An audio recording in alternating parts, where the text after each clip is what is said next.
maintain their poise, and especially in the second half.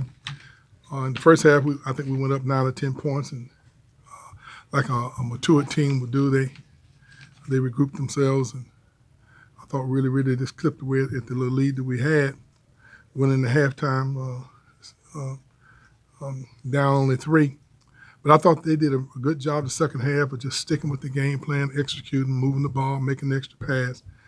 And the game was pretty close there during that one little stretch. And then I thought the difference was they gave the ball to Reed during the critical parts of when they had to have a basket, and he overpowered us and got 3 baskets in a row. That kind of kept us from getting any momentum at all. That says a lot about a team that has a group of guys a little older, more matured. They don't seem to get rattled, and they're connected together as a team. You can just see with their body language. You got to give Coach Barnett a lot of credit. He's put together a good bunch of guys that I'm sure that it's going to play a lot of basketball before the season's over. I thought our guys had great looks during the critical part of the game. They made the shots that we gave them, and I thought we missed some really good opportunities, and their lives are lost to a really good basketball team. Questions, please. Coach, did you like the way your guys responded after the NC State game? We, in the ACC, you're going to have some good games, and you're going to have some games where you play just like I think everybody's had several of those games where, you just nothing seems to go right for you. I think it's been since 2014 that we've gone and not made a 3. It's been a long time. We went 0 for 15 from 3, and we were one of the better three-point shooting teams for the majority of the ACC regular season race. You get into those periods of the game, and you're dealing with young people. What we have to do is bounce back.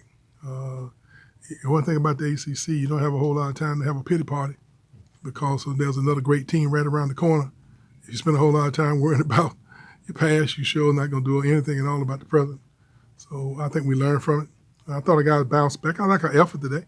I think we got beat by a team that played a little better during stretches of the game than we did. Leonard, was Terrence's problem? Was it something that Clemson was doing to him, or did he just have it all? I think every kid on every team in America would not. You always find one that's not playing as well as he's capable of playing.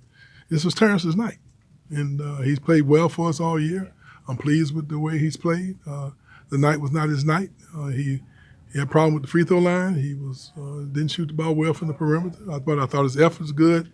I think he had one of those nights that every player in America will have. And unfortunately, we've had a couple of them back to back. Maybe it's a good sign that we get them all out of the way now. I think you guys played defensively. I mean, sometimes they would just make a really harsh shot. Well, it's something about having a mature bunch of guys that they don't get rattled emotionally. They're connected. And for the game, for the most part, once you practice all year long, you know your system. Everyone knows you. You know everyone. It comes down to execution. And I've said all along, the challenge that we've had to overcome all year is that we really don't have a lot of experience on our basketball team. Terrence is really the only real experienced guy, even though Phil's a senior.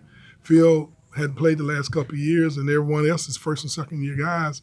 Kamaji, played 9 minutes a game last year. So we're still trying to grow and develop, and sometimes we play like we're inexperienced in doing certain periods of the game. Sometimes our effort and our teamwork and our unity and togetherness sometimes overcome some of our lack of maturity. But we normally find a way to bounce back, and that's what I'm hoping we're going to do Saturday.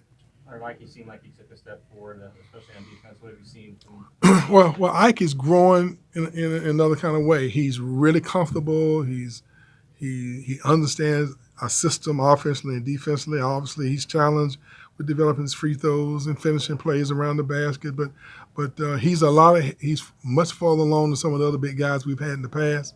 Solomon Allaby, guys like that, he's surpassed them already with just his knowledge of the game, his ability to absorb things. But one thing that's paramount, he can rebound and block shots. And we in Brownell's system, they really have only what you call one traditional low post player, Thomas, and the other players that they bring in are more space to floor type post guys, maybe 3-4 type position guys that they play at the 5 position. Ike is a little more mobile, quicker off his feet than Kamaji, and so we went with him. So because we thought he could do a decent job on the perimeter, but he also could do a pretty good job protecting the rim, and that's what he did for us tonight.